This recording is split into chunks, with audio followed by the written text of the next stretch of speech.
Özünə inamı məhv edən 3 vərdiş. Yaddaşda saxla ki, unutmayasan. Özünü başqaları ilə müqayisə edirsən. Məsələn, sosial şəbəkələrdə ana səhifəyə baxırsan və düşünürsən ki, mən geridəyəm. Beynində bu mesaj yazılır. Mən digərlərindən daha pisəm. Hər dəfə müqayisə etdikcə beynin bu fikri daha da möhkəmləndirir və nəticədə özünü natamam hiss etməyə başlayırsan. Sosial müqayisə narahatlıq, paxıllıq, aşağı özünə qiymətin əsas səbəblərindən biridir. Unutma, müqayisə səni böyütmür, əksinə daha da aşağı salır.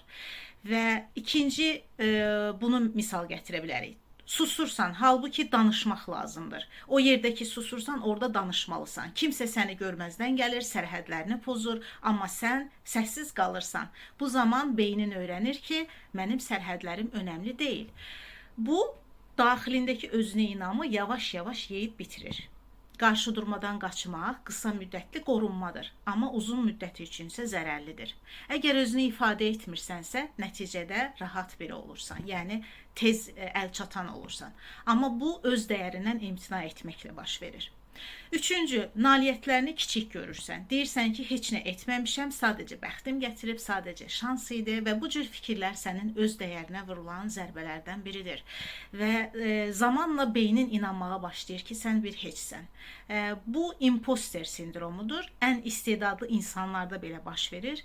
Yəni təvazökarlıq deyil, bu özünü dəyərsizləşdirməkdir. İndi isə siz şərhlərdə yazın. Bu vərdişlərdən hansını tez-tez edirsiniz?